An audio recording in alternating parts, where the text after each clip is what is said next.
પ્રસિદ્ધ હવામાન વિશ્લેષક અંબાલાલ પટેલ દ્વારા અપાયેલ તાજી આગાહી અનુસાર 27 જુલાઈથી શરૂ થઈ 3 ઓગસ્ટ સુધી ગુજરાતમાં ભારેથી અતિભારે વરસાદની શક્યતા છે।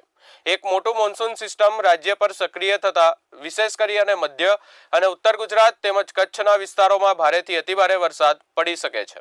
અંબાલાલ પટેલે જણાવ્યું કે હવે જે સિસ્ટમ સર્જાઈ છે તે ખૂબ જ શક્તિશાળી છે, જેના કારણે નદી નાળા અને તળાવો છલકી ઉઠવાની પણ શક્યતા છે। કેટલાક વિસ્તારોમાં ખેતરો પણ ઉભરાઈ શકે છે તેવો વરસાદ પડશે। અંબાલાલ પટેલની આગાહી પ્રમાણે ભરૂચ, મહીસાગર, વડોદરા, અરવલ્લી અને કચ્છના કેટલાક ભાગોમાં અતિભારે વરસાદ ખાબકશે। 27મી જુલાઈથી ઓગસ્ટની શરૂઆત સુધીમાં ભારેથી અતિભારે વરસાદ ગુજરાતમાં થવાની શક્યતા રહેશે। તારીખ 27મી જુલાઈથી પૂર્વ ગુજરાતના ભાગો, મહીસાગરના ભાગો, વડોદરાના ભાગો, અરવલ્લીના ભાગોમાં ભારેથી અતિભારે વરસાદ થવાની શક્યતા રહેશે। ધીરે ધીરે આ સિસ્ટમ આગળ વધશે અને તારીખ 27-28માં તો ઘણા ભાગો જળ તરબોળ બની જશે। કેટલાક ભાગમાં વરસાદ 8 ઇંચ કે 10 ઇંચ થવાની શક્યતા રહેશે। સૌરાષ્ટ્રના ભિન્ન ભિન્ન ભાગોમાં પણ વરસાદ થવાની શક્યતા છે। કેટલાક ભાગોમાં ભારે વરસાદ થવાની શક્યતા રહેશે।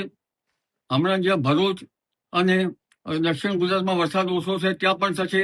જંબુસર, ભરૂચ તેમજ બોડેલી વગેરે ભાગોમાં વરસાદ થવાની શક્યતા રહેશે અને આ સિસ્ટમ ધીરે ધીરે આગળ વધતા ઉત્તર ગુજરાતના ભાગો, પૂર્વ ગુજરાતના ભાગો, મધ્ય ગુજરાતના ભાગો, પાટણ, મહેસાણાના ભાગો, ઘણા ભાગોમાં વરસાદ થશે। કચ્છના ભાગોમાં પણ ભારે વરસાદ થવાની શક્યતા રહેશે। રાજ્યના ઘણા ભાગો જળ તરબોળ બની જવાની શક્યતા રહેશે। બનાસકાંઠા, ઉત્તર ગુજરાત, મધ્ય ગુજરાત, પૂર્વ ગુજરાત, દક્ષિણ ગુજરાત અને ગુજરાતના અન્ય ભાગો જળ તરબોળ બની જવાની શક્યતા રહેશે અને આ વરસાદ લગભગ બીજી ઓગસ્ટ સુધીમાં તો રાજ્યના ઘણા ભાગોમાં ખેતર, નદી, નહેરો, નદી, કાંસ અને લગભગ બંધ, આ તળાવો વગેરેમાં પાણી ઘણી આવક આવશે।